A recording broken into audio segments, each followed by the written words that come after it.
Hello and good afternoon, ladies and gentlemen. I want to apologize for the late start. Normally, I'm on time. Real life stuff, folks. My mom is in the hospital, and I'm just trying to do the good son deed. She'll be better, hopefully soon. But sorry for the late start. But I want to say thank you so much for taking the time to check out X Vlog Live. I don't even have an a number anymore at this point because it's just X Vlog Live. It's just a Thursday show. Today with me is someone that I consider to be an extension of my family. I love this guy. I think he is as real as they come. He is somebody that I unbelievably respect and look to help grow his channel with anything I can do. One half of Living Split Screen on Saturday morning, 10 a.m. Eastern Standard Time. Steel Rain, how are you doing, brother? Boom Dominus Maximus, as I said, you to get at 10K, man. Look, it's just a pleasure that you even reached out. I was like, yo, Steel, would you mind being on, man? And anytime that I could be on, I'm always ready and willing to be here. It's always beautiful conversations that I end up having with you. Always a good time. And just so happens there seems to be a lot of smoke and a lot of fire happening this week. There's so much smoke, man. I gotta get it on out of here. Hey, I've been trying to get my fire alarm off for the last 10 minutes. It's not working. But no, I greatly appreciate you for having me on today. Again, got a lot of things to get into. I think we're gonna have some awesome conversations and ready to get into it, man.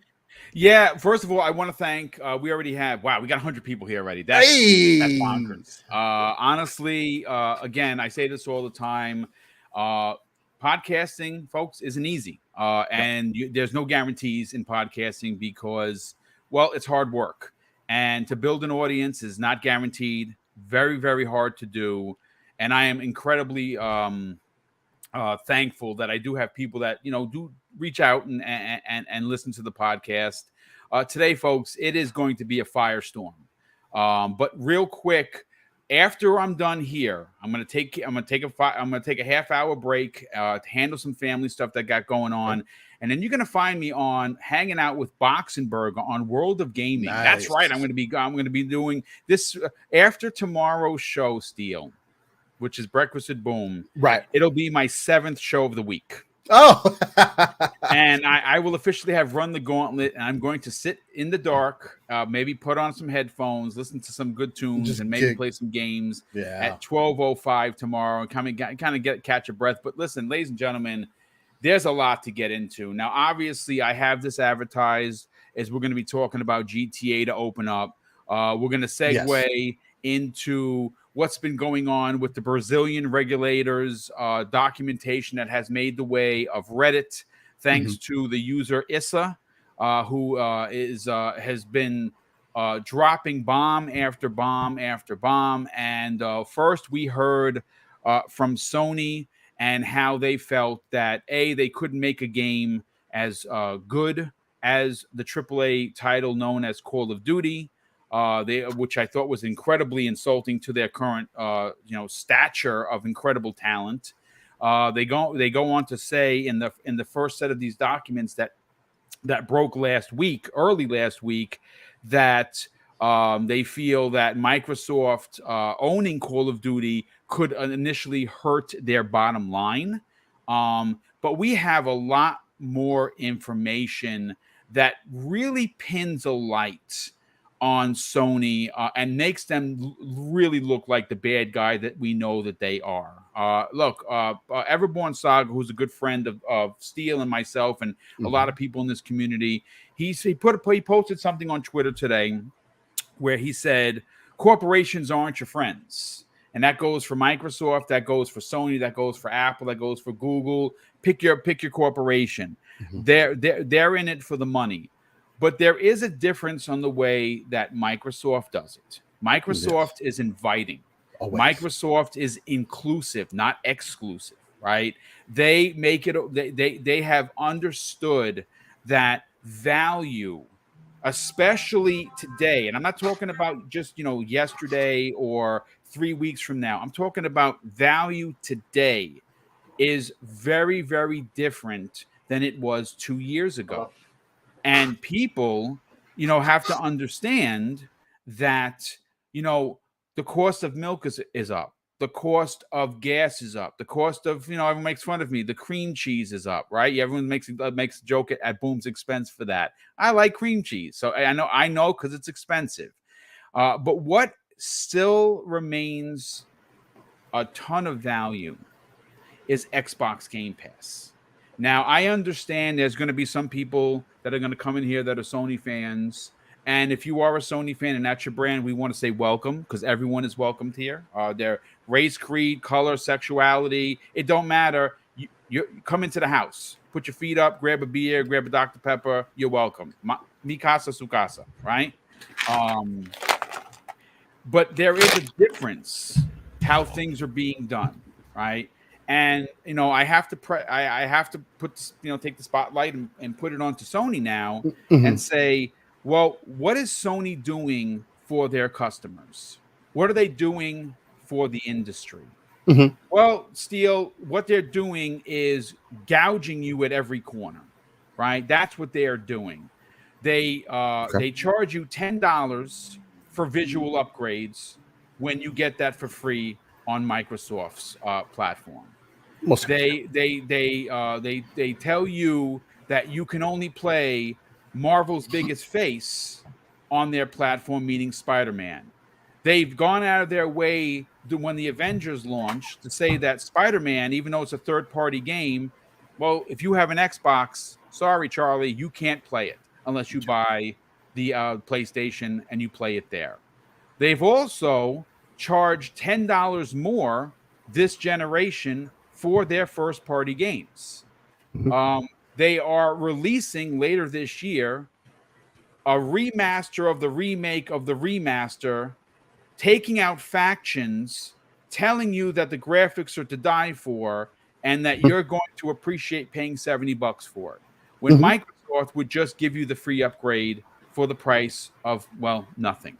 And that's where we get into this conversation. Now, originally, we were going to talk about Grand Theft Auto up front. But then I thought about it, and I said, you know what I have to say about Grand Theft Auto 6 really correlates with where Microsoft goes with Call of Duty. So I'm going to roles reverse it, Steele, if that's okay. I like it. Yeah, I like it. And I do want to, again, like anything that I do, I like bringing the evidence to the conversation. You got a ton, 100%. Yeah, and I have a ridiculous amount. Now, the reset era that has been on fire comes to us of the guy's name is Essa. He released this. I don't know who he is, but he obviously is verified. And a lot of this now, again, I heard Hogue Law talk about this. This documentation was released and it was written in Portuguese, which he doesn't understand, and I can't read Spanish either. Right. So it was translated by Issa. And we, again, take it with a grain of salt, but I have no reason to not believe him on what was been translated. And I have some excerpts here regarding the hubbub, if you will, Steele, that these are now Microsoft's response to Sony, how Sony put themselves and painted themselves as the victim here, which, look, folks, the reality is that I don't hate Sony. I have a PlayStation 5 right here. As a matter of fact, I got about 40 games, but that are some older titles that I have the upgrades for, or just the disc. I'm in it. I got the headphones, I got an extra controller, I got the camera. I'm invested. So I don't want to see Sony fall to the wayside, because then I lose. But the reality is that Sony has painted themselves as the victim here. And I think what aggravates the F out of me, Steele, is that they have everything that they're complaining about, they have done to Microsoft tenfold over. And this is going back years, right? I mean, the easiest one is they locked Spider-Man, the face of Marvel, behind the PlayStation 4. No Spider-Man game will exist on the Xbox platform unless it's something old. A game that's traditionally been multi-plat, right, Boom? Yeah, it absolutely has. Anybody still waiting for Final Fantasy VII? Now, Steel, I know that I know this, the people are, accuse me of having a mock sticker on my special edition. Well, they accuse you of that. Oh, okay. Yeah, I've gotten the DMs. Oh, boom, you made up that PlayStation sticker. Folks, I can assure you that it's just not that serious. I got like a lot of real life stuff that I deal with that no one knows about because I'm a private kind of a guy with certain things. And I don't ask for help because I'm going to handle my business, right? Well, I have the special edition of Final Fantasy VII Remake because guess what? It's not on Xbox. And I thought it was going to be. So I bought it once and was going to gladly buy it again. But it's still not here. Final Fantasy 14. Is that on Xbox? No. Final Fantasy 16. Is that coming to Xbox? Probably not. At least for 2 years. What about what's the one with the female that looks really interesting? Forspoken. Another one. Now these are all Square Enix, games. Right. But this is what they're doing. So Sony is trying to paint themselves as this victim of the industry when they have been the dominant bully of this schoolyard for decades. Right. And I think, again, as a content creator who likes Xbox, like that's, I will admit it to you, that is my first place I go. I have over 1,000 games on Xbox. That's my home. But that does not mean that I don't have 1,000 hours in Animal Crossing. That doesn't mean that I didn't platinum Spider-Man and Spider-Man 2018, and I'm one trophy away from platinuming Miles Morales. You got a rotation, right? Right. Yeah. So, Steel, before I get into some of the documents that or the responses from Microsoft, I kind of want to get your opinion on. You had a chance to digest this. What are your thoughts of what's going on here? My thoughts about the whole hubbub or all the issues that are going on, or Sony kind of pitching themselves as the victim, as you so elegantly put. I think it's hilarious, mainly because this is something that Sony has been traditionally known for since the beginning of time, for as long as I can remember. I'm a 90s kid, so again, I grew up in that Sega, Nintendo, going into the PlayStation 2 era, and I saw those consoles kind of fall off and go to the wayside, and the PlayStation 2 really become the main console because of the DVD drive and making it just being literally what they pitched initially, being the center of your entertainment console or whatever the case may be, because everybody had those back in the day. Entertainment stand, you got the big old speakers, you got the TV in the middle, you got all your VCRs and everything in it, and everybody had that. Dude, can I tell you a quick story? Let me tell you what my setup was back in those 90s. Now, again, folks, I'm old, so you might not remember this. I apologize if you don't. I'm a fighting game guy. Like I had both. I had both Neo Geos. I had the cart. I had the disc. I had a Sega Saturn with everything imported. I had a Dreamcast with everything imported. I'm a Capcom stan out the yin yang. And what I did, and oh my God, dude, I'm so sad that I don't have this these days.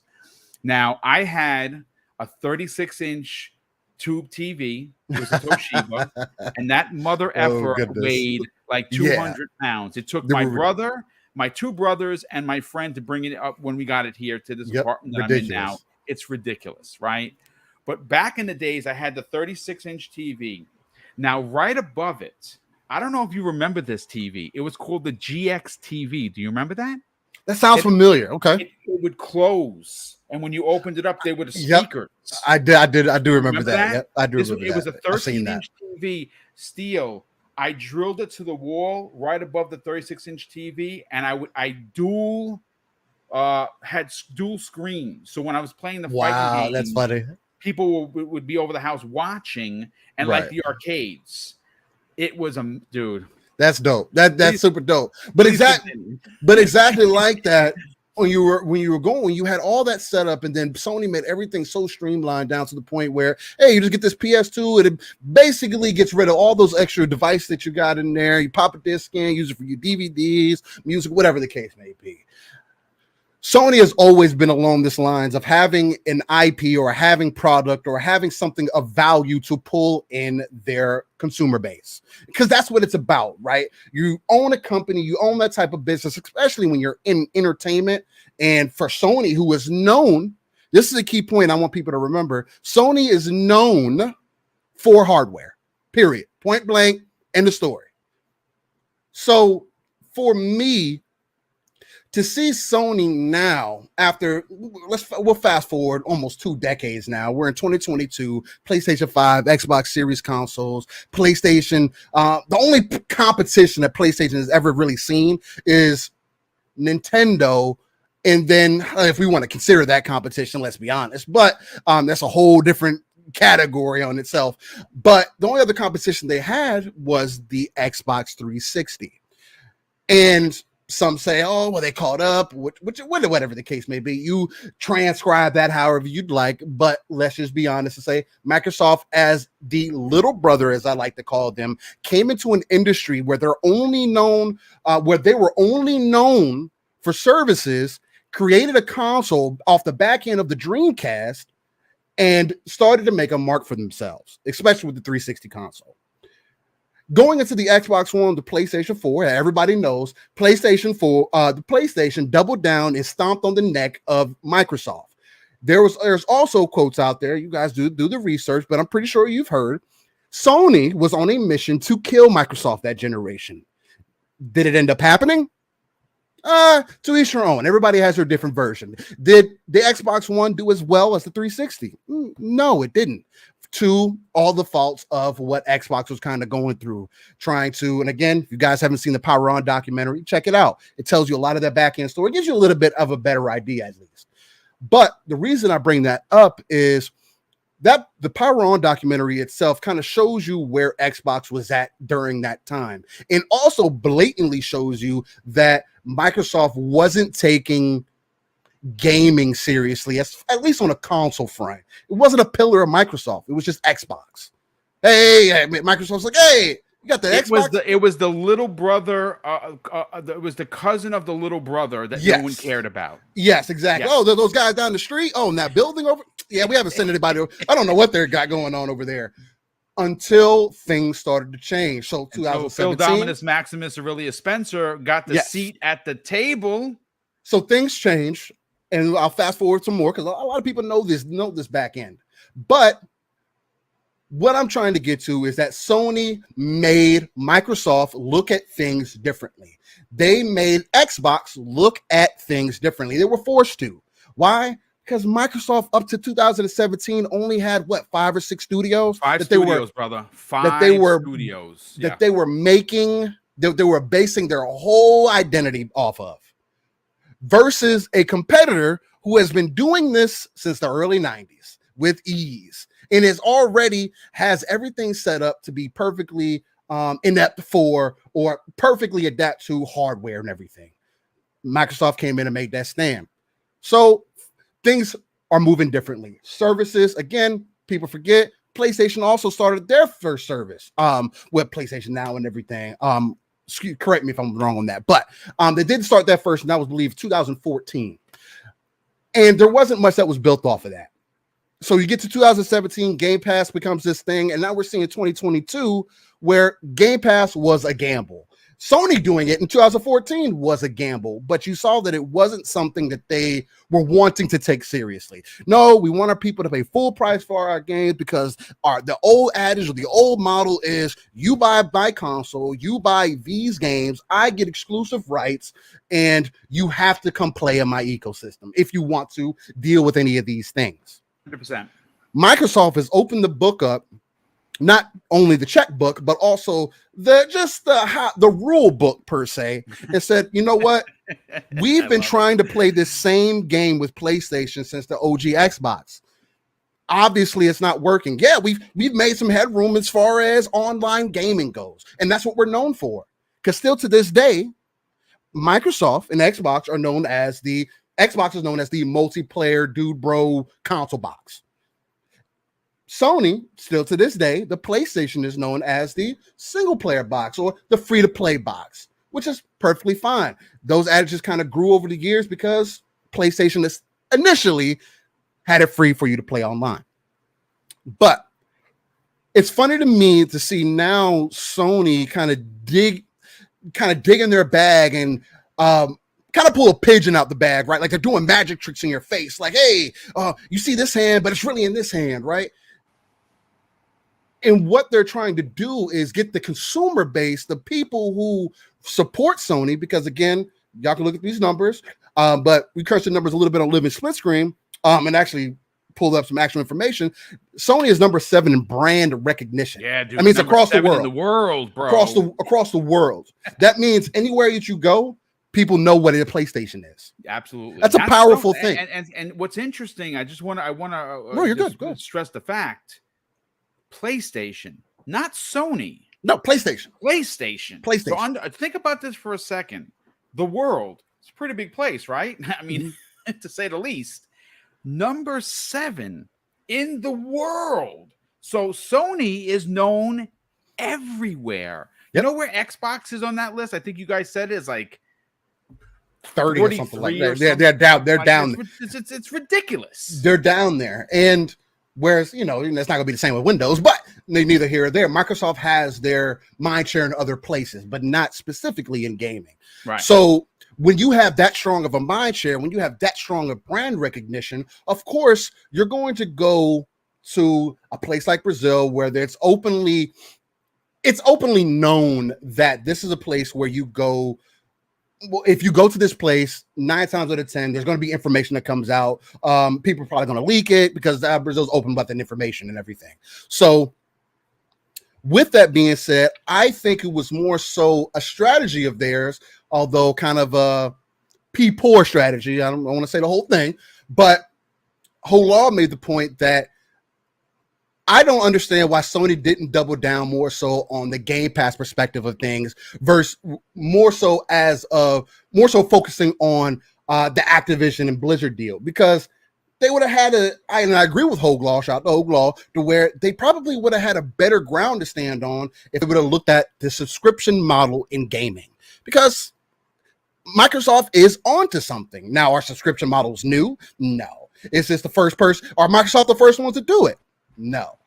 But they are the first ones to make it as, let's see, attractive as it has been here recently, and making it so forward-facing for the consumer.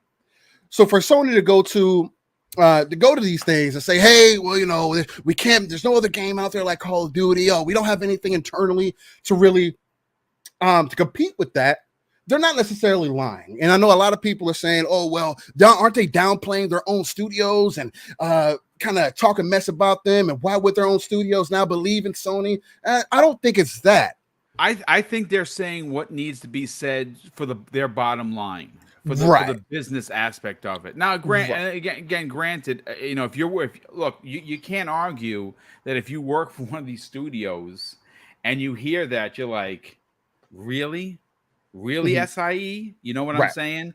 But at the same time, this is a business play. And again, as soon as Steele is done giving his spiel, which has been absolutely on fire, I'm going to read what Microsoft had to say. And you know something? I know Microsoft gets a bad rap with the whole Kumbaya stuff, but even Hoglaw in his last video, which was 48 minutes long, and it's brilliant. Good video. And he went live for the first time. He doesn't usually do these things live, but he did it live, and it's up for VOD. If you're not subscribed to Hoglaw, shame on you. Go check this out. He actually said their response was very aggressive.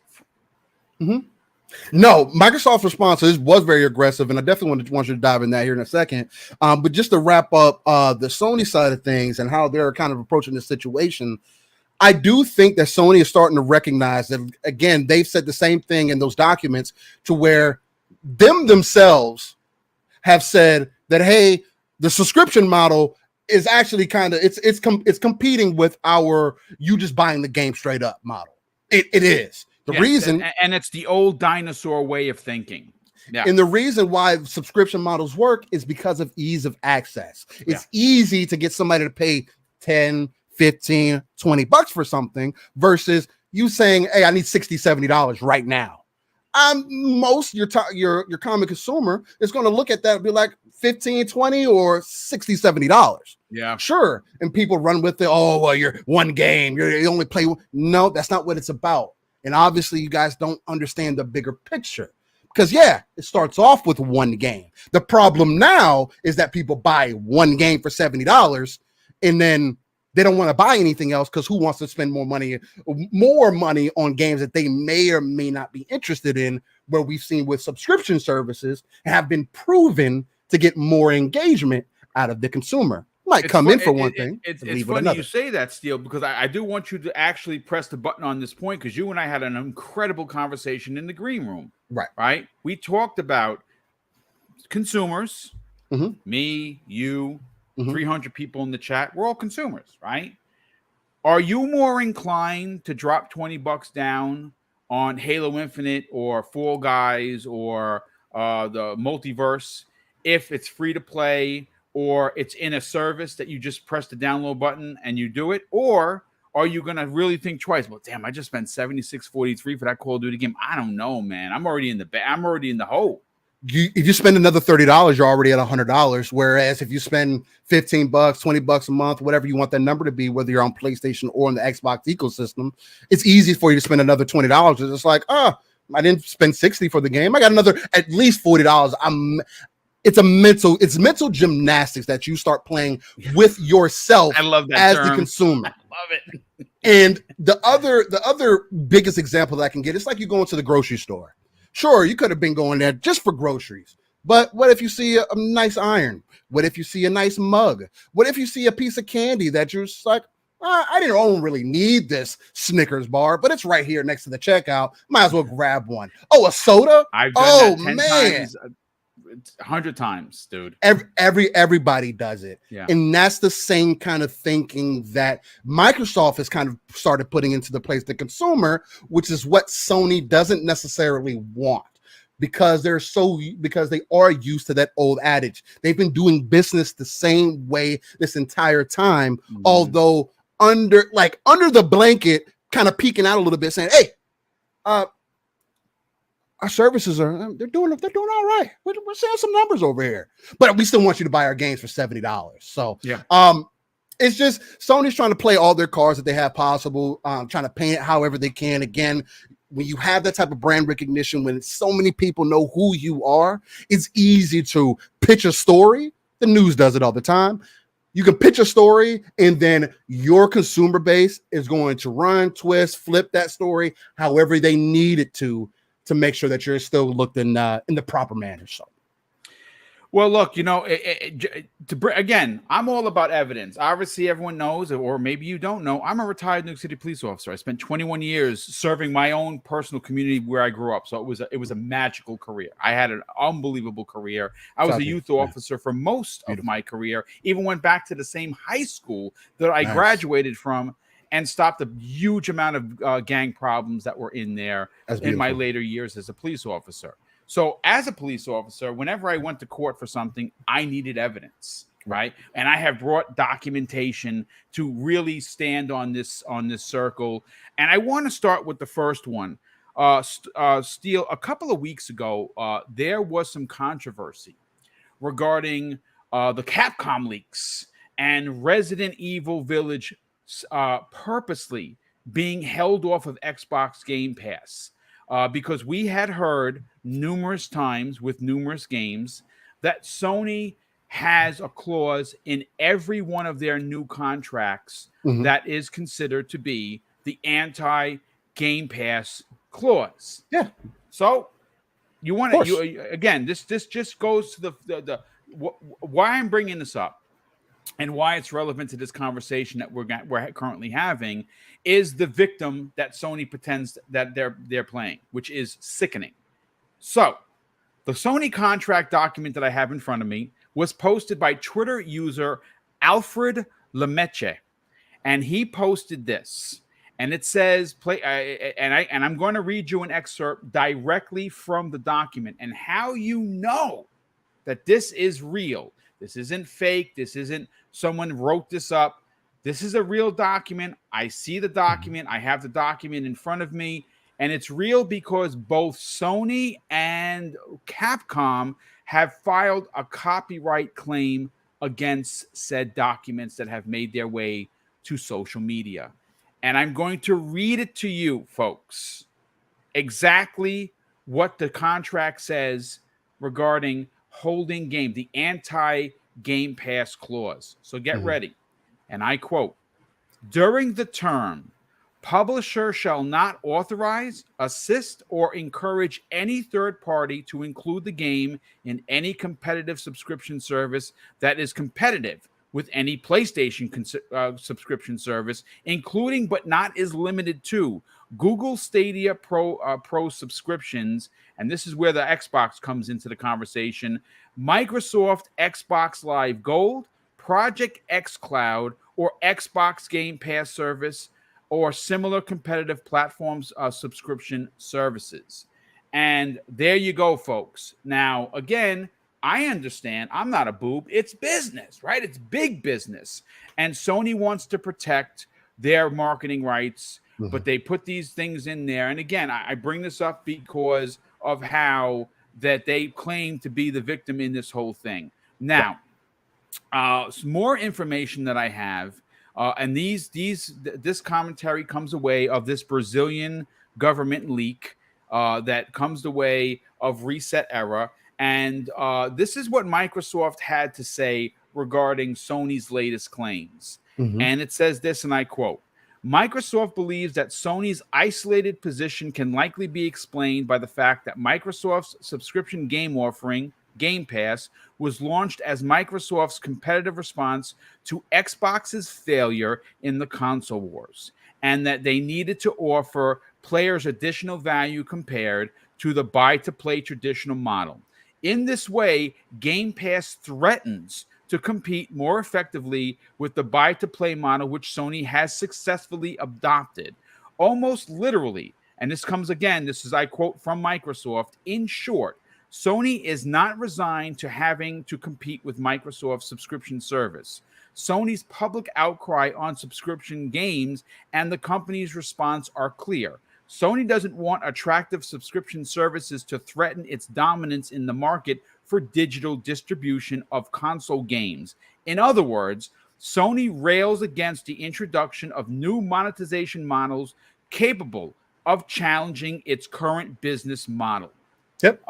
So I don't want to bombard everyone with it. I want to digest what we just wrote, what I just read, and what is your response to Microsoft? Because, like I said, we have heard from numerous places. I even thought it was aggressive. I loved it. I thought that this was the Microsoft I've been waiting for. And they went out there and they let the Brazilian government, among others. And again, remember, this isn't just Brazil. They have to do the same thing in the EU. They have to do this in Europe. There are other places that they're doing the exact same thing that haven't been made public, because Brazil's ideology when it comes to big business is let the people know what's going on. Now, that's not everyone, but that's what we're working with. What are your thoughts on what I just read, Steele? My thoughts when I hear it again from you, and then when I also read it, essentially, I wrote Pong a little bit into the DMs about it too. I was like, that is, I'm not going to say it was extremely aggressive, but it was definitely hitting the nail exactly on the head. As somebody who is in competition with Sony, whether Microsoft says that directly or not, I know they have said in the past that, oh, we don't see Sony as a competitor. But let's also be honest and say that's business speaking. Of course, Microsoft sees Sony as competition because they're both in the gaming atmosphere.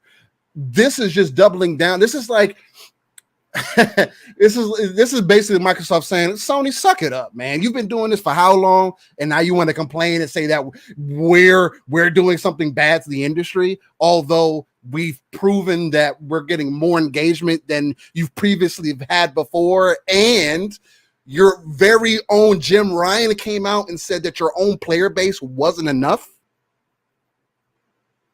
So that's what I got from it personally, and that came directly from who said that? Steele, Jim Ryan. Ryan, yeah, that was Jim Ryan himself. He told the Sony loyalists, "You folks are not enough. You folks who wait 3 to 5 years to buy our games at full price for them to sell 15, 20 million copies. And again, I don't want to make those numbers seem small, because that's the other thing. People hear those, oh, you're trying to make it seem like it's a small, not many games do that. That is the point. It does not work in today's environment, in today's society.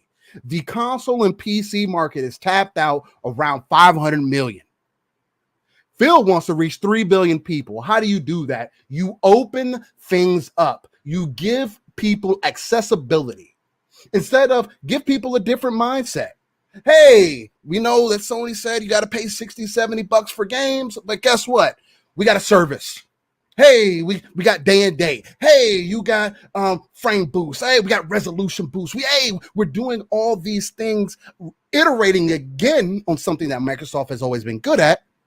And that's customer service, making sure that their consumer base is taken care of, making sure that they keep that retention high, because those things matter. And Microsoft has that in spades where Sony doesn't.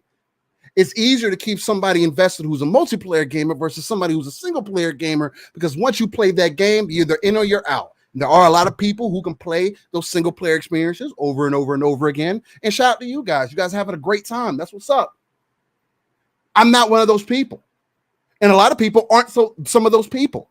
We might have been back in the day, but when the average gamer is 30 years old, we're not that type of people. And even the younger gamers, they're not that.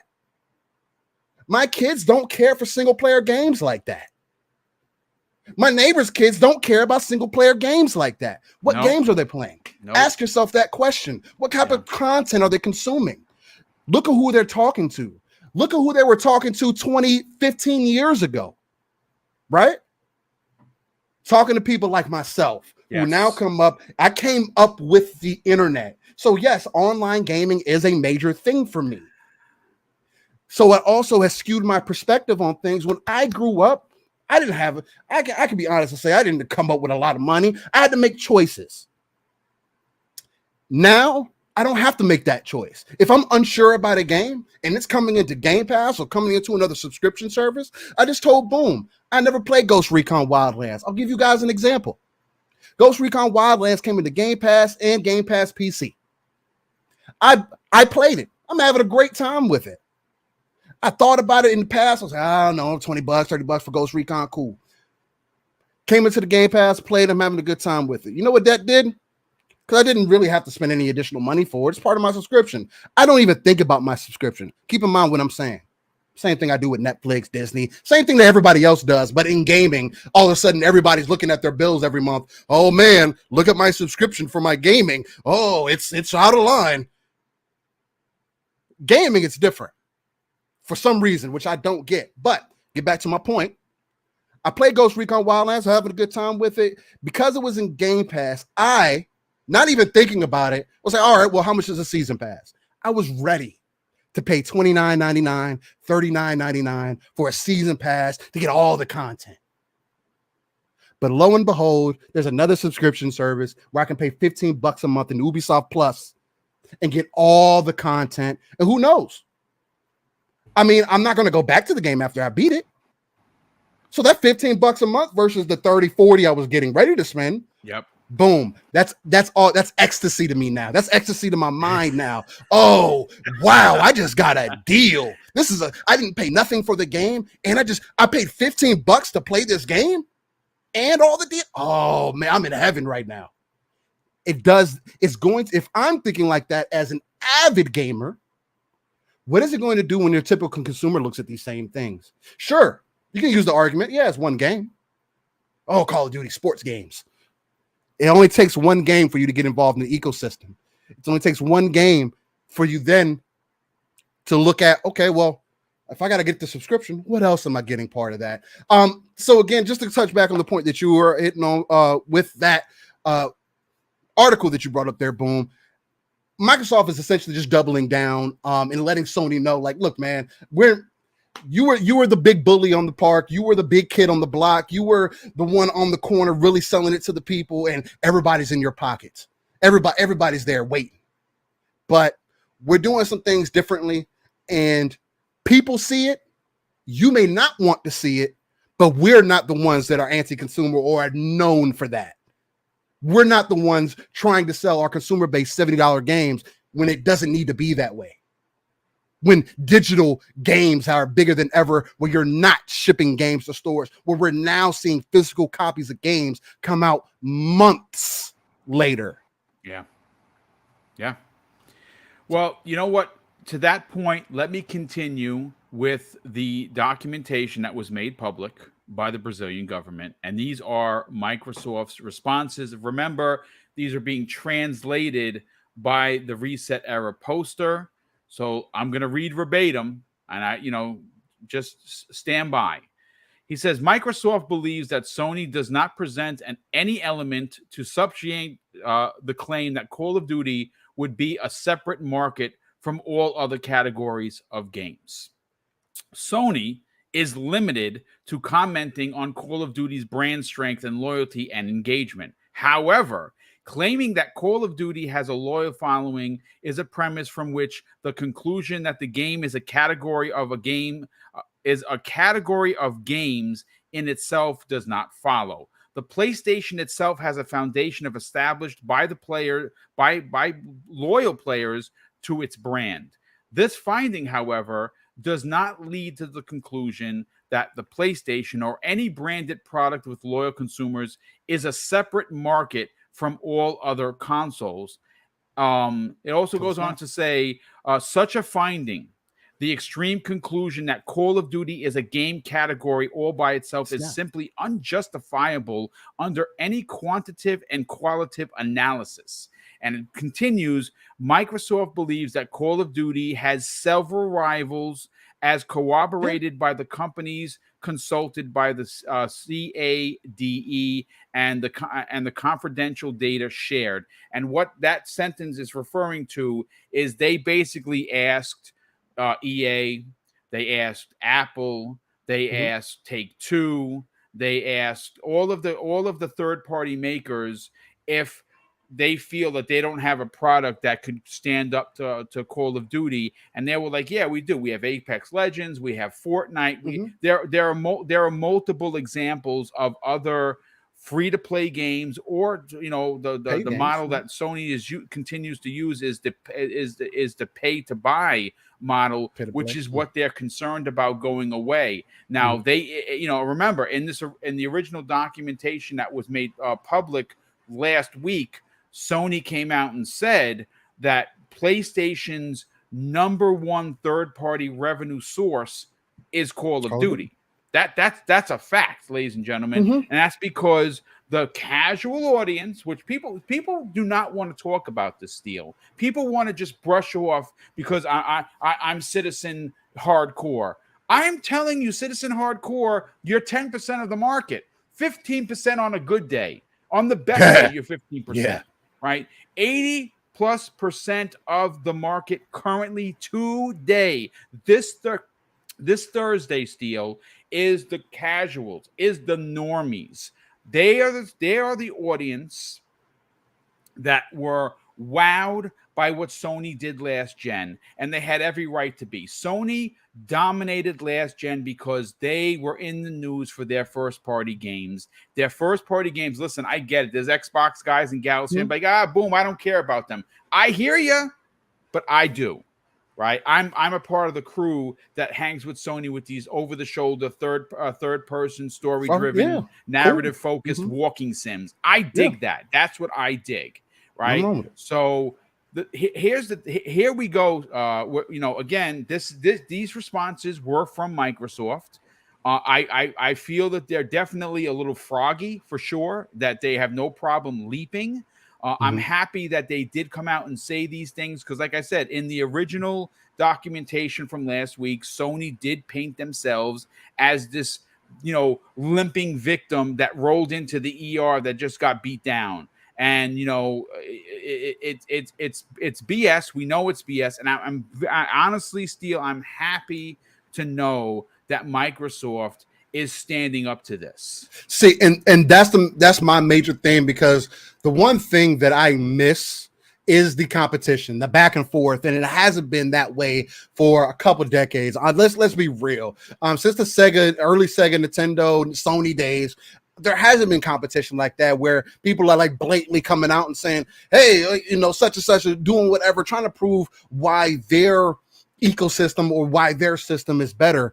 And to see Microsoft come out and do these types of things, hopefully is going to reinvigorate Sony to maybe tap back into those types of things to where maybe I don't see this happening, but maybe they come back to an E3 and have that where you have your Xbox show and then you got your Sony show and then you got all your consumer base talking about, man, did you see that? No, did you see that? Oh, bro, you saw what they're putting out?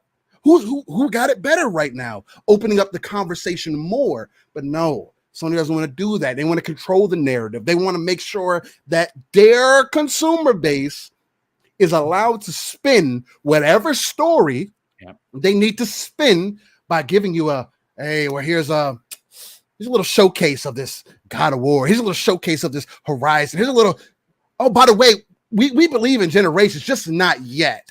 Not yet. We'll get there though. But we still want you to pay $70 for this game. I know I remade this game twice, but 3 times if you count the PC. If you got the PC, I got the PC. But hey, if I take some content out, it's coming. The content that we promised you in this other game, it's coming. But I'm gonna release this to you, take out some content, say it's still valued at X dollar, and sell it to you again. If you just do a little bit of crunching the numbers and everything, it doesn't have to be this way. And that's essentially what Sony is fighting back against, which is exactly what Microsoft is trying to speak to, because Sony doesn't want things to change. And that's just been a blatantly obvious. So, and listen, folks, we're going to get to the GTA 6. I mean, again, I probably should have did another thumbnail because it is pitched as this being the big story.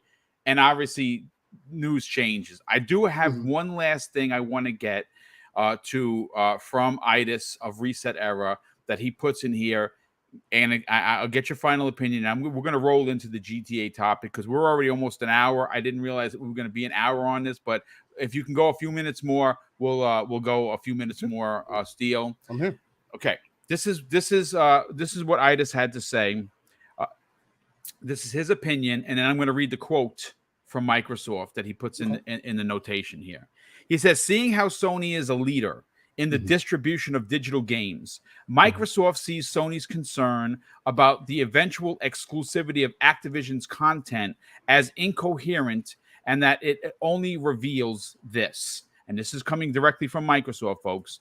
The fear regarding an innovative business model that offers high-quality content at low cost to players, threatening a leadership that was forged from a device-centric strategy and focused on exclusivity throughout the years. I mean, listen, folks. Are we all on the same page here? The 300-plus people we have? Sony has been funneling their fan base to the PlayStation 4 and now the PlayStation 5 through what? Exclusive content. You can't get Spider-Man on an Xbox, so where are you going to go? You're going to buy a PlayStation. You can't play the newest Final Fantasy because it's only on a PlayStation. That's where you're going to want to buy it, unless you're going to wait the 2 years. And if you're waiting, and like many people here, including myself, are still waiting for Final Fantasy VII to come, we know that and integration were money bagged. Right, we know that Sony said, "Hey, listen, here's a bag of money. Don't put that onto our competitor in Xbox." This is what they're doing. So I find it almost ironic, Steele, that Sony would complain about, "Oh, well, we're going to lose Call of Duty, and then we're going to be in trouble." Well, in the words of the great and late Richard Pryor, tough titty. Or in your own words, why don't you go make games that can compete? Yep. Where's your multiplayer games at, Sony? If it's really that big of a deal, you don't have anything to compete. I mean, Bungie has Destiny. Oh, but Destiny is for the streets, though, right? Destiny's for everybody, right? Oh, but you couldn't lock that one down. So what are you going to do? And that it is basically what this is telling me. This whole engagement is blatantly telling me personally that Sony is identifying that they are a bit behind the curve as far as services go, as far as giving their consumer base something else that will keep them tied in outside of that third party, Call of Duties, Fortnite, Apex, anything outside of that. They themselves don't have anything to speak for. And they realize that they have to have those things if they want to be able to continue making the games like they want, to continue to give you those single player experiences. Although you have $100 million budget for a game, you're selling the games at $60-$70 a pop, you're making your money back. You'd be making your money back if it was in a subscription. So it's just, it's tit for tat. And there's a lot of ground to be proven here too, because we don't know. Xbox could be, again, they're right on top of the curve, but you can also fall right through. You can fall right through the floor. It could be a glitch in the matrix, and then all of a sudden you're falling for forever. And that could happen to Microsoft because they're double, triple, again, $80 billion in gaming. Nobody else has spent that type of money. Nobody, not even Sony. The people that hold so near and dear to your heart. Not even Sony has spent that kind of money, but Microsoft made sure to do that so that you know as the consumer, so that Sony knows as the competition that they're serious and that they do want the consumers to start looking at things differently. It doesn't have to be the archaic thinking that we're used to. Well, I mean, obviously, all you got to do is look back to, Sony had this in their brain pan for a while. Remember, they bought Gaikai for like $300 million. Mm-hmm. They had a streaming service that was that started in 2014, and they just, like what Sony does with a lot of the things they start, they don't finish. And obviously, that it has evolved now. PlayStation Plus and PS Now are now integrated into one thing, and it's you have your 3 tiers. But it took them a long time to get there, and we've seen this time and time again. Why do you think Microsoft just spent nearly $80 billion in the last 3 years? Because they got their teeth kicked in by Sony last generation. Because it didn't have anything. 5 studios compared to somebody who's been doing it since the 90s. You're in the 2000s. Yeah. You're 2017 and don't have anything to show for it. And people wonder where the games is at. Well, ladies and gentlemen, they're being worked on. You can't do anything about that. The other question is, why isn't the competitor doing something to take advantage? They were trying to kill them, right? What happened to the kill? The kill command went out the window. What happened? Order 66 wasn't given like it should have been. Someone messed up. But listen, folks, let's get into GTA. Why it's important to this conversation. Obviously, there's been a ton of Grand Theft Auto 6 leaks, right? And depending on what where you fall on the side of, is it the woke GTA? Is it gonna be the woke GTA? Folks, listen. Here's the thing. My wife is Latina. Okay, I am a shake and bake bag of races. My family's origination comes from Madrid, Spain. A lot of people don't know that. They see the white skin and say, "Oh, white boy." Trust me, take the shake and bake bag. That's what I am. I'm a host of culture. It was brought out that it's going to take place in a fictional Miami, which is bringing us right back to Vice City, which is still my favorite GTA of all time. I remember standing online in Yonkers with my brother Neo Mental at Dragon's Den. And if you're from New York, you probably know who Dragon's Den were. They don't exist anymore. And they gave out razor blade keychains for everyone that stood there for the midnight launch of it. And we played all night long. It was just amazing. So I'm excited going back to Miami. And obviously we have heard that this is going to have the lead protagonist is going to be a female. It's the first time for the franchise. She is Latina, which I think is amazing. Because again, I have family. My wife is Latina, so I think that is awesome. It's going to have a Bonnie and Clyde-esque overarching story. So there's going to be a second male character that you're going to be probably using on and off, and which is dope. But as excited as a lot of people are for GTA and Grand Theft Auto, it moves the needle. Like it in the public zeitgeist. When you say GTA, people they stop. They know, and they go and they go look GTA, right? And that goes for every audience. That goes for the casual audience. That goes for the mid audience and the diehards like us, right? All the people that are here, you're all diehards, right? You say GTA, we're like the meerkats. You lift your head up, right? Why I'm bringing GTA into this conversation isn't so much for what we've learned about GTA. Now, I do have some stuff, and I want to read what Strauss Zelnick, who is, of course, Take-Two's CEO, had to say. He said the Rockstar Games team is determined to once again set creative benchmarks for the series, our industry, and our entertainment, just as the label has done with every one of their frontline releases. He goes on to say, we look forward to sharing more as soon as we are ready. So please stay tuned to the Rockstar Newswire for the official details. And this comes from the CEO. Now, what's interesting and what I want to bring into the conversation is Benji Sales. If you don't know who Benji Sales is on Twitter, you should definitely follow that guy.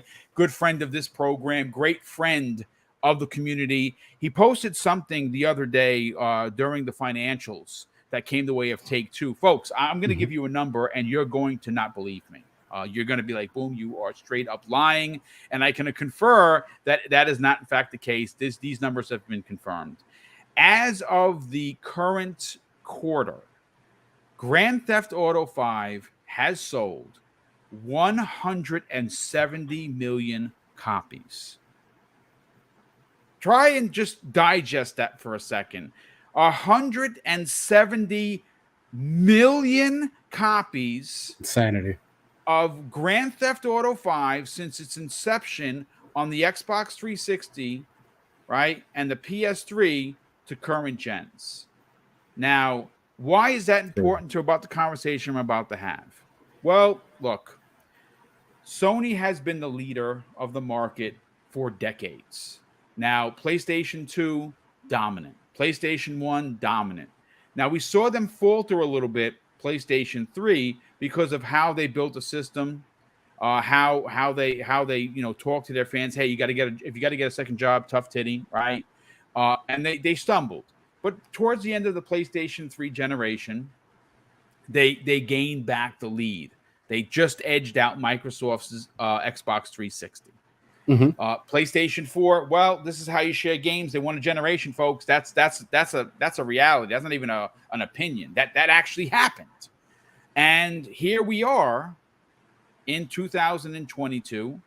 They currently have nearly 22 million PlayStation 5s versus Xbox with their 16.5 million. So Xbox is making some grounds, right? The PlayStation is not as a 7-1 as they were last gen. So where am I going with this, Steele? Where am I taking us down this dark road? Well, what I'm going to suggest is something that when I say this, I put this out to the ethers. I should get a phone call tomorrow for a 6-figure job from Microsoft. I won't, but I should. And here's the thing. Grand Theft Auto 6, whatever it's going to be called, right, is not expected to release for another 2 years. This is what we're expecting. At least. So not 2023, potentially holiday 24, right? Yeah. That makes sense. Where I'm going and where I'm taking this is at that point, Microsoft is going to own Call of Duty. At that point, marketing rights will have reverted back to Microsoft, where Sony no longer has a connection to it other than the fact that it's just on their box. Yeah, Call of Duty, Warzone 2, and the new Call of Duty, whatever. Yeah, it's on the box. It's no problem. $76.43 customer, go ahead, go pay for it, right? Or give me your $1,000 whale for your Warzone 2, right? Microsoft is going to be swimming in the money. This is where I take this to an Xbox conversation, folks. Marketing rights during the Xbox 360 era was a focal point for the dominance that we saw that was the Xbox 360. Steele, I'm saying this publicly, and like I said, I'm not getting a dime for this. I don't have a marketing degree. I don't care what Take-Two is asking. I don't care if it's 300 million. I don't care if it's 500 million. I don't care if it's $750 million. If I am Microsoft, and I know that they listen to this show, and I know that I have no right to make these claims because I'm not a marketing manager and I don't work for them, I drop this bag at 2K and say, here's a blank check, fill it out however you see fit. We want marketing rights. Not dropping it into Game Pass day and date. No. We don't want that because we know that's not going to fly. We just want the marketing rights for GTA 6. And I'm going to tell you right now, if this were to happen, folks, it would make Sony become the Sega of today. They would become third-party publisher. God of War would be on Xbox. And I know that's a wild claim, but just think about this for a second, right? The way that the marketing is going to work when the family plan comes here and God of War is out in the ether, dropping into Xbox Game Pass.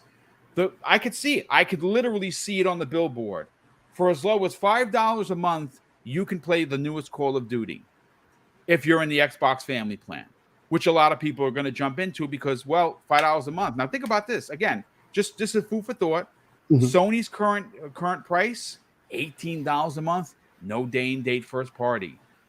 Microsoft, $5 up to 5 people, $25 a month. Everyone gets cloud gaming, gets game cloud saves, gets day and date first party releases, which is going to start releasing in an abundance next year. Once Call of Duty is a part of this conversation, Steele, it is literally, no pun intended, game over. Now, if you add to the mix marketing rights for the most anticipated GTA in the history of GTA, and you're able to throw Call of Duty on one box and the GTA picture, GTA 6 on the same box or another box, what you have is exactly what we saw Sony do two or 3 years ago with Spider-Man. They took the 2018 Spider-Man, they made a special edition Spider-Man PS4 Slim. They bundled it to $199, and they still hold the record to this day. I have painted a ridiculous, very lucrative Microsoft picture for you. What are your thoughts on this? For me, let's run with that a little bit. Let's go to speculation town. I know you're the mayor. I'm the co-mayor, by the way. Just give me this. Let me get the keys to get behind the white picket fence. Let me see. I'm seeing a couple unicorns right now, and I want to go ride on this unicorn. So I think if Microsoft was able to get the marketing rights, it would definitely flip everything on its head. Yeah. Do I think? I do kind of separate out a little bit. Do I think that it's going to put Sony in a position to where it may be, as you said, turn them into a publisher? I don't necessarily know because there's going to be a lot that's going to go into that is a little outrageous. I even said it myself. Right, but I also completely understand because GTA 5 is hit for a decade at this point. So we do kind of expect, and GTA has been on a upward trajectory since it's been out. All GTAs. Everybody gets excited for that next iteration, no matter what, even if you don't take it seriously. And especially with GTA Online being more of a prevalent thing, depending on how they incorporate that with GTA 6, it may 100% be well worth for Microsoft to get those marketing rights. But you were saying, hey, well, they don't throw in the Game Pass, they just want the marketing rights for it. I think it would probably be more worth to get it on Game Pass, maybe not for a long time, as we do see with some games where they come in, they get rolled out. GTA 5 has done that a few times, where it's come in and then rolled out. I think that would be a little bit more lucrative. I didn't want to push the envelope that far because I'd be happy with just the marketing rights to be able to slap that sticker on the box. But what you're suggesting is madness. Could you just imagine that in the same year that Call of Duty dropped into Game Pass, you could get GTA 6? It's unfathomable. Yeah, no, 100%, and it is a little bit on the deeper inside of things. But the reason I say that is because getting it in Game Pass is going to do favors for Rockstar. But we can also be honest and say Rockstar could probably possibly look at that and say, we don't need your marketing rights. We don't need to get put in Game Pass. We can just stand on our own 2 feet and sell 170 million copies of this game. Yep. They could very well do that. Rockstar has a lot to prove with this GTA. So it's hard for me to step on that line and be like, maybe they should do these things, because a lot of people are going to look at this one kind of side-eyed. I don't know. They said it's woke. Oh, people don't like playing as a female main protagonist for whatever reason. I don't understand that. All main protagonists have to be male for some reason, but that could be a problem for some people. There is a lot that's going to ride on this iteration of the game that may throw some people for a loop. But if it's possible, if they are able to get the marketing rights, if they are able to cut a deal for Game Pass, of course, that's going to put them in a position to where, if you were scared, Sony, if you were scared about Call of Duty possibly pulling people away, and it's still going to be multi-platform, what do you think is going to happen with GTA? That's almost a bigger worry, because people literally live in Grand Theft Auto Online. They come home from their job and they come home to be an NPC, a real world, an NPC in the game for some other person's world. That's literally, there's a million channels that do these things. So GTA has that depth. As far as like the wokeness and everything else, again, that's also why I was saying why Rockstar has a lot to prove, just because with the exits that they have seen and with the times kind of changing. A lot of big changes over there for sure. Yeah. Right. And then with the times changing and everything too, people are more sensitive than they were before. And I'm not going to say that it's right or it's wrong or people should feel this way or you should no, I don't look, everybody's going to take things how they take it. But you can always tell when somebody's good at their craft when they're able to adjust to the times. Maybe, yes, you guys might have liked the racial slurs and the satire and everything else the previous GTAs used to do, making fun of everybody. But I can also be honest and say none of those stories are memorable to me. I never played GTA for that personally. I also came up in a different era. So GTA for me until about 4 was all about just getting in, blowing stuff up, getting 5 stars, running around, just seeing how much chaos I could start within X amount of time, right? And then before I know it, it's 3 hours later, I've been on a 5-star chase and I'm tired. I'm going to play something different now. So I want to see if Rockstar truly is what people see them as, and I want to see them put out a good story. I want them to see are they really going to take this Bonnie and Clyde thing to the next level, because this could be something that attracts a lot of different people. Not only the guys, not only the girls, not only this audience or that audience. You're kind of pulling in everybody else, because who doesn't know who Bonnie and Clyde is? And if you don't know, this is a way for you to get familiar. And if they tell that story well, there could be a lot of time investment had there. And that's the main thing that I'm more so worried about. Put out a good product. The rest will speak for itself. Yeah, I absolutely agree. And I do want to drive home this point before we get everyone the H out of here. Mm-hmm. I don't want Sony to go out of business. I know someone in the chat said, "Hey, Boom, why do you want Sony to go out of business?" I never suggested that. I'm saying what's going to happen is Sony's going to have to pivot. They're going to have to adjust. What does that mean? That means that at some point, what Microsoft is doing is so incredible that they're going to have to drop their games in their first party. And that's a win for Boom, because I don't like spending $76.43. I would like to do what I did with Stray. Stray is an amazing game. I'm having a blast with it. And I got the service because that game was in there day and date. It did for me, for a Sony console, what Microsoft has been doing for me for years with Xbox Game Pass. Ultimately, I would like to see Sony, and I disagree with Jim Ryan. And again, I'm not a business major. I think that you would have way more people subscribing to your $18 top tier. If they want to give you a little bit, but not everything. Please explain to me, Steele, how the remaster in The Last of Us is not dropped into the $18 top tier. Not all 3 tiers, right? The top tier. It's a missed opportunity for them to funnel people into their service. What Microsoft has been doing. Are they at 30 million, 35 million? We don't know, but we know that they're hitting switches. And we know that on the last financial, they were down in everything but subscription services, which means that they had gains there. And the reason why Microsoft continues to see gains there is because the inherent value versus today's market is unmatchable. And Sony has an opportunity to do the exact same thing. Take your first-party masterpieces, put them in your top tier, hold them in front of us like a carrot, and you know what? For the one person that's going to spend $76.43 on your game, you might get just as many people to subscribe because they're like, well, you know, I wasn't thinking about getting God of War. I didn't play God of War since like the PSP days, but that one looks pretty dope. Yeah, I'll jump in for $18 a month or $120, and I can guarantee you that they would bring home just as much money as the old dinosaur way of selling console, selling a game for you to play versus putting something into the service. And they could have tested that.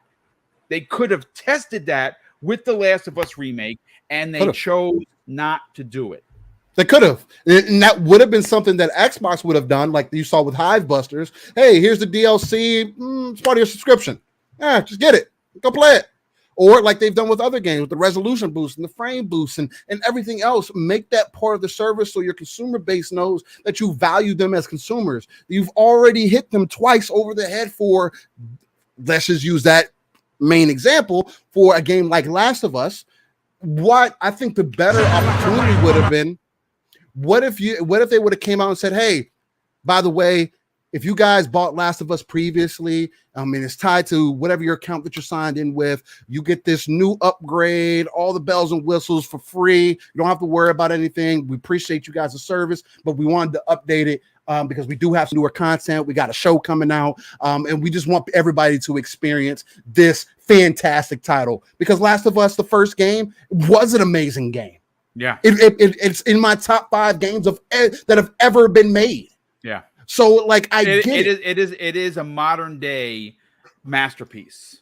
Exactly, and I get it, but obviously that's not the model. Obviously, they still don't believe in it.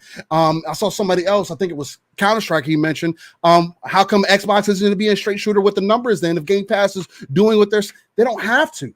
They don't have to do that.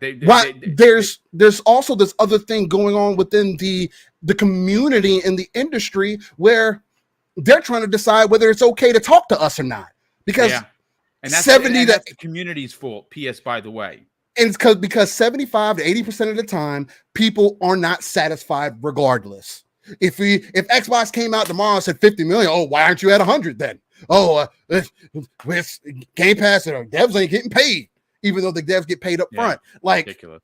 There's so many other things that get thrown into that. So it's like, why aren't they being bold about the numbers? I don't know. Maybe it's not where they want it to be. Maybe, but they've also, people like Phil have also come out and said, we weren't expecting this type of growth this fast because of the pandemic and everything. Yep. So obviously they are ahead of their curve. How far ahead of that curve, we don't know. Well, here's something else to consider. You know, I again, shout out to Counter-Strike being here. You know, he's a Sony guy, but he's here. I appreciate that very much. Obviously, you're here, and I appreciate the view and the commentary. You want to know what? Here's another thing that Sony could have done and proves why they don't care about you personally and they didn't care about your wallet. They could have said, as a part of top tier PlayStation Plus, every visual upgrade that would charge you $10, guess what? Free. But they didn't do that, Steel. Instead of charging you $10 for upgrade on a game X, you're still paying $10 for upgrade of game X, right? So again, it's just the little things that are not being done, okay? And like I said, I do want to reel this back in. Yeah. My thought process on this for Microsoft, who does listen to this program or at least the Xbox Factor podcast, go out and drop the bag off at 2K and lock up those marketing rights right now. Steal Sony's thunder, and what you do is you win the generation on how Sony won the generation last gen. They won it by dominance in their first party, which Microsoft has circled the wagons and is doing as we speak. Yes, are they light this year? Sure, but let's not play stupid and pretend that they don't have a smorgasbord of AAA games coming. Don't play that game because you're going to look like a boob. Okay, the games are coming. We have to wait. Yes, it sucks. Yes, that 100%. But the reality is those games are coming, Steel. And how else did Sony win last gen? Mind share, market share, third-party deals, the GTA box, to this box, to that box. Remember? They had all the big marketing deals locked up behind Sony. Well, Microsoft doesn't need Call of Duty because they own it now. And you know what? You don't have to go out and get the next Star Wars game as a marketing deal or the next this game as a marketing deal. You need just one. And if you were to go out, and I say you, and I mean obviously Microsoft, and go out and get Grand Theft Auto 6 marketing rights, it's just a knockout punch. Now, again, I'm not a marketing dude. I'm just speaking from a fan's point of view. Microsoft is probably not going to do that. Their marketing team, sometimes it's a little questionable. But if you want a free one, you want the free raise, you want to look like the big man on campus, marketing team, use my idea, take it and run with it. Don't even give me credit. It's fine. But I think that's what they should do. But ladies and gentlemen, that is your new episode of X Vlog Live with my very special guest, Steel Rain. One half of course, Living Split Screen, Saturdays mornings, 10 a.m. Eastern Standard Time with Pong Soul, a show that I listen to every week without fail, that you should be adding to your rotation of podcasts. Steel, sell your brand, brother, and more importantly, where can people reach out to you and strike up a conversation on social media? Absolutely. Boom. It was a pleasure, man. It was a beautiful conversation to be have. I know it was supposed to be a little bit of a shorter show, but you get into these passionate conversations and interesting conversations. They can run a little bit long, but again, I greatly appreciate you for reaching out, just hitting me up about it. Again, I had an amazing time and beautiful people. I'll start off with something easy. If you want to find me, look, you can type it in your search bar right now. It doesn't matter which one. You got Ask Jeeves, you got Yahoo, you got Google. Steel Rain, the T is a 7. You will find me. Guaranteed, type it in Twitch, Twitter, Xbox, PC, place, whatever it is, you will end up finding me. Other than that, every Saturday morning, like Boom said, 9 a.m. Central, 10 a.m. Eastern, 3 p.m. UK time. Me and my brother from another Pong Soul, the X-Men who is not Cyclops. We host in a non-console centric platform, basically covering everything that's going on within the industry, taking that RTS view, pulling yourself out of the world, looking at the darker crevices of the map, pulling our resources together, and building up that foundation for not only the community, but also for the industry, and having those passionate conversations as we try to reach those 3 billion gamers, just as Phil Spencer wants to reach. Again, that's the biggest thing. So other than that, again, Boom, greatly appreciate you for having me on. It was an amazing show. Love everything that you do here. You're a pillar. Not only is Xbox a pillar to Microsoft, but you are a pillar to our gaming community. Don't want you to ever forget that. That's very kind of you to say. I super appreciate that. No, I mean, and it's 100% honest. And with that, ladies and gentlemen, hopefully you have a fantastic rest of your day. Boom, lead us to victory. Yeah, I just want to shout out 2 people because we got 2 super chats that I missed. Okay. Obviously, it's a little difficult. I got a lot going on, so my mind is a little racy. Drawn TJ drops a very generous $5 super chat and says, "Good morning, Boom and panel. Microsoft should drop the money like $700 million, make it part of Game Pass Ultimate day one, and it doesn't leave." I mean, money talks, and Microsoft has money to burn, literally money to burn. Rel in the chat. And Rel, I don't recognize the name. First of all, I want to say welcome to the program. If you are new, please consider subscribing. Thank you for the $2 super chat. I would definitely appreciate the generosity. He says Sony is scared Xbox will make Call of Duty multiplayer free to play. Well, I am going to say that the only thing to that is Microsoft in these newer their recently revealed responses from this week, they clearly said making anything that's currently on the PlayStation platform exclusive would cost them millions of dollars. So they're not trying to make anything that's current, like Diablo 4 is going to be a multi-plat. Right. You know, the hero character shooter that they have out is going to be multiplayer. Call of Duty Warzone, Call of Duty proper, it's going to be multiplayer. It's going to be multi-plat because they'd be insane. They'd literally be leaving millions of dollars on the table. Now, I'm not going to say that. Let's say if Raven Studios decides to make Singularity 2, which is what I hope that they do, or Toys for Bob goes out and makes a Banjo-Kazooie or a Conker. Yeah, that's going to be first party. Well, you know, it's going to be exclusive. But good stuff all around, Steel. Thank you so much for joining me. Sorry it went over about 20 minutes longer than it should have, but like I said, we definitely got into a lot of stuff to get into, a lot of heavy conversation, more so with more of the information that has come out about Xbox and what they had to say. And honestly, Steel, to close, I'm very happy to see that Microsoft has showed their fangs. I'm glad that it's not sitting on the good guy laurels, that they are trying to explain that, yeah, Sony isn't the victim here. Sony isn't a good guy. They are who we thought they were, as Coach Green said. But ladies and gentlemen, thank you so much for being here. Don't forget to at 2:00 today, I'm going to be sitting down with Boxenberger on his channel to talk about this and a whole bunch of other on the world of gaming. Tomorrow morning, 10 a.m. Eastern Standard Time, Breakfast with Boom. We have two awesome guests, Mav from Fun Speculation and Noof Nukem returning to podcasting along with the crew that you know and love. And it's going to be a great day. For tomorrow's Breakfast with Boom, we'll be talking about the 30-minute gameplay that has been confirmed for Redfall, folks. That's right. At Gamescom, they're going to be showing 30 minutes of actual gameplay, which I cannot wait to see. And big shout out to the super chats that came in today. They definitely help power the show. And of course, I'm going to close out the show with something, folks, that's important to me. Hopefully one day it'll be important to you. And that's something that my father taught us when we were kids. And he said, Craig, treat others how you want to be treated. And also, it doesn't cost anything to be nice. You live by those rules, son. I can guarantee you're going to have an awesome day. So take care, everyone. We'll see you next week on the newest episode of X Vlog Live.